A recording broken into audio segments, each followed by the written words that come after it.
Assalamualaikum warahmatullahi wabarakatuh. Perkenalkan, nama saya Thalita Zahra. Hari ini saya akan menjelaskan materi tentang perkembangan demokrasi di Indonesia, penyebab mengapa demokrasi tidak berjalan, dan solusinya. Baiklah, langsung saja masuk ke perkembangan demokrasi di Indonesia.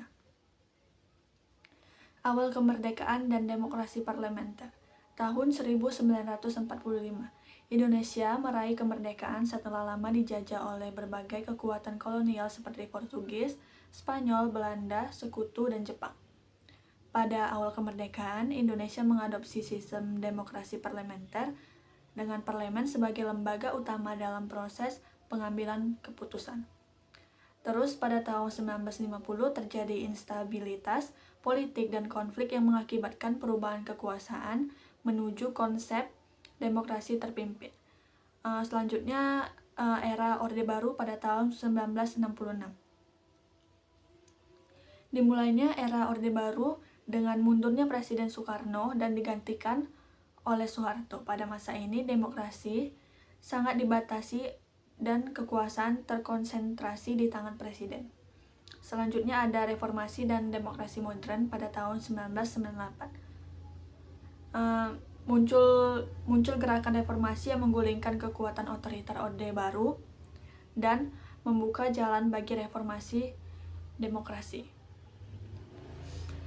Selanjutnya ada pada tahun 1998 Indonesia mengalami perubahan besar dalam sistem kepolitikan, mengadopsi sistem demokrasi multipartai, mengadakan pemilihan umum yang bebas dan meningkatkan partisipasi politik masyarakat. Pemilihan umum yang sukses mencakup pemilihan presiden, legislatif, dan pemerintah daerah. Selanjutnya penyebab sistem demokrasi tidak berjalan. Yang pertama, karena korupsi. Karena korupsi telah menjadi masalah besar di Indonesia dan telah mengganggu stabilitas politik dan ekonomi. Yang kedua, hak asasi manusia. Di Indonesia masih belum sepenuhnya terjamin, terutama untuk masyarakat yang kurang beruntung. Yang ketiga, pembagian kekuasaan. Pembagian kekuasaan di Indonesia masih belum sepenuhnya terjamin, dengan presiden memiliki kekuasaan yang luas dan DPR memiliki kekuasaan yang terbatas. Selanjutnya, solusi apa yang dapat kita berikan dengan demokrasi yang kurang berjalan ini? Untuk meningkatkan sistem demokrasi di Indonesia, beberapa solusi yang dapat diterapkan adalah yang pertama, pengawasan korupsi. Pengawasan korupsi harus diperkuat dengan meningkatkan transparansi dan akuntabilitas pemerintahan. Yang kedua, pengembangan hak asasi manusia. Pengembangan hak asasi manusia harus diperkuat dengan meningkatkan kesadaran masyarakat dan meningkatkan perlindungan hak-hak sipil dan politik. Yang ketiga, ada pembagian kekuasaan.